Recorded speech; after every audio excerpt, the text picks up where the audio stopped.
जब वो प्रणाम कर रहा था सब राम जी को इशारा कर रहे थे, उसको स्वीकार नहीं करना है। तो राम जी बोले हम एक मीटिंग करके आते हैं, रुको विभीषण बैठो। विभीषण को बाहर बैठाया, सबको भीतर बुलाया, बड़े बड़े जितने भी बानर थे सबसे राम जी ने राय ली, बताओ क्या करना चाहिए। विभीषण आया, भैया शरण मांग रहा है, देनी दें कि नहीं ना दें। सब ने प्रणाम करते हुए हाथ जोड़ करके राघव के चरणों में बस प्रार्थना की, नाथ आप सब जानते हो अंतर्यामी हो। लेकिन सुग्रीव जो था वो तो अड़ गया, बोले नहीं राघव, मैं आपसे प्रार्थना करता हूं इसको स्वीकार मत कीजिएगा। क्यों? रावण का भाई है, रक्त तो एक ही है, कुछ ना कुछ लक्षण तो इसमें रावण के होंगे। क्या पता रावण का कोई गुप्तचर हमारे अंदर की जानकारी लेने आया हो। कृपा करके आपसे प्रार्थना है, इसको स्वीकार मत कीजिएगा। राम जी बोले ठीक है, जैसा सबका मत। सबकी बात मान करके राम जी बाहर आए और बाहर आकर के विभीषण जो नीचे बैठा हुआ था अपने हृदय से लगा लिया। बोले हमने तुमको स्वीकार किया, अब तुम हमारे संग ही रहोगे। जैसे ही यहां पर विभीषण को स्वीकार किया, पीछे बैठा सुग्रीव तिल मिलाने लगा। वहां तो कुछ नहीं बोला, लेकिन थोड़ी दूर जाकर के वानरों के बीच में जाकर के कहने लगा, अब ये खोज के दिखा दें सीता जी को। मेरी बात नहीं मानी इन्होंने।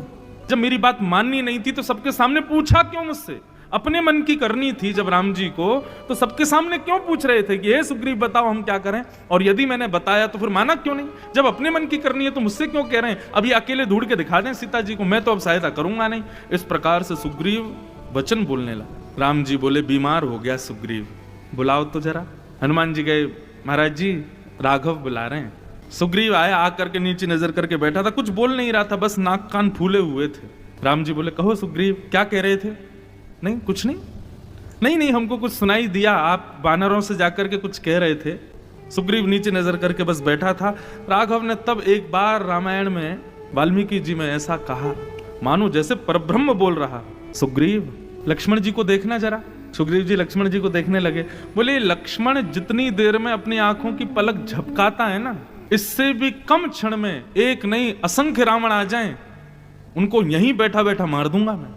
मुझे जरूरत नहीं है लंका जाकर के रावण को मारने की। और रही बात मारने की, मेरी इच्छा ना हो तो रावण जैसों का जन्म ही नहीं होगा। सुग्रीव ये सब केवल मानवों को शिक्षा देने के लिए एक लीला रची जा रही है, और तुम अभिमान कर रहे हो कि तुम्हारे बिना हम सीता जी को लेकर के नहीं आएंगे। सुग्रीव आत्मग्लानि करने लगा, नीचे नजर करके बैठा था। जैसे ही उसने सन्मुख नजर उठा करके देखा तो उसको एक क्षण के लिए ऐसा लगा मानो जानकी जी राम जी के साथ ही बैठी हैं वहीं पर। तब सुग्रीव का हृदय का अहंकार टूटा, चरणों में सिर रख दिया, क्षमा मांगने लगा। नहीं नाथ मुझे क्षमा कर दीजिए। ठाकुर जी ने उठा करके सुग्रीव को हृदय से लगाया। बोले अभिमान मत करना, और हम कुछ भी करें उस पर संशय मत करना।